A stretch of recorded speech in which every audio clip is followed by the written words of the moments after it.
অস্ত্র নয়, এবার শুরু হয়েছে সাইবার যুদ্ধ, যার শিকার ইউরোপের ব্যস্ততম একাধিক বিমানবন্দর। কোনো কাজে আসছে না ইউরোপীয়দের অস্ত্র ভাণ্ডার। কেউ কিছু বুঝে ওঠার আগেই সবকিছু শেষ হয়ে যাচ্ছে। হয়রানির শিকার যাত্রীদের কোনো প্রশ্নেরই জবাব দিতে পারছে না প্রশাসন। অস্ত্রের কারণে মানুষের জীবন হুমকির মুখে পড়ে, আর সাইবার হামলায় বিপর্যস্ত দৈনন্দিন জীবন।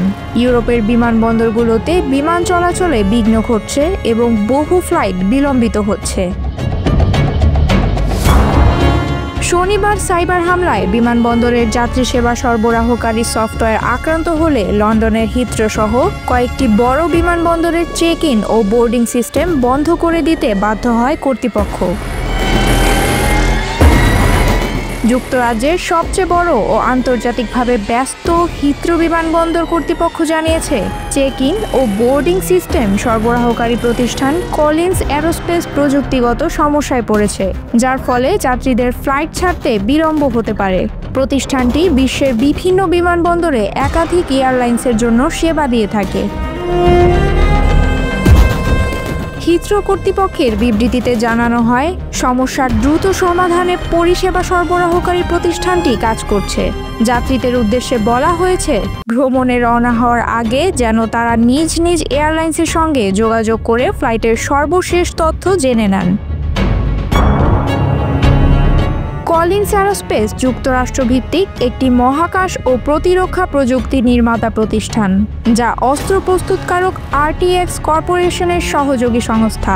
এক বিবৃতিতে আরটিএক্স জানিয়েছে, কিছু বিমানবন্দরের সফটওয়্যারের সমস্যা হয়েছে, তারা সেটা জানে, তবে কোন কোন বিমানবন্দর আক্রান্ত হয়েছে তা উল্লেখ করা হয়নি।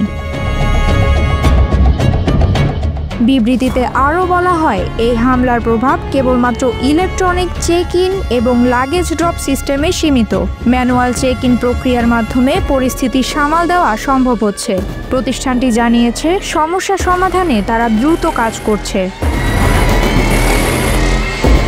ব্রাসেলস ও বার্লিন বিমানবন্দর কর্তৃপক্ষ পৃথকভাবে জানিয়েছে, তারাও একই ধরনের সাইবার আক্রমণের শিকার হয়েছে, যার ফলে স্বয়ংক্রিয় চেক ইন ও বোর্ডিং সিস্টেম অকার্যকর হয়ে পড়ে এবং ম্যানুয়াল পদ্ধতিতে কাজ চালাতে হচ্ছে।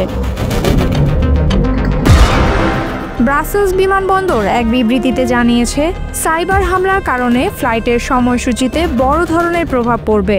এতে অনেক ফ্লাইট বিলম্বিত হতে পারে কিংবা বাতিলও হতে পারে। কর্তৃপক্ষ জানায়, হামলাটি ঘটেছে শুক্রবার রাতে। বার্লিন বিমানবন্দরের ওয়েবসাইটে একটি বার্তায় বলা হয়, সিস্টেম সরবরাহকারী প্রযুক্তিগত সমস্যার কারণে চেক ইন প্রক্রিয়ায় দীর্ঘ সময় লাগছে। আমরা দ্রুত সমাধানের জন্য কাজ করছি। তবে জার্মানির সবচেয়ে বড় ফ্রাঙ্কফুর্ট বিমানবন্দর এবং সুইজারল্যান্ডের জুরিখ বিমানবন্দর জানিয়েছে, সাইবার হামলার কোনো প্রভাব তাদের কার্যক্রমে পড়েনি। একইভাবে প্যারিসের শার্ল দে গল, অর্লিওলে বুর্জে বিমানবন্দরেও কোনো সমস্যা দেখা যায়নি বলে জানিয়েছে কর্তৃপক্ষ। এই সাইবার হামলার দায় বর্তমানে কোনো ব্যক্তি, প্রতিষ্ঠান বা রাষ্ট্রীয় পক্ষ স্বীকার করেননি। হামলার প্রকৃত উদ্দেশ্য এখনও স্পষ্ট নয় এবং এখন পর্যন্ত তথ্য চুরির কোনো প্রমাণও পাওয়া যায়নি। এবার অজানা শত্রুর পরবর্তী কোনো অদৃশ্য হামলার আশঙ্কায় ইউরোপ।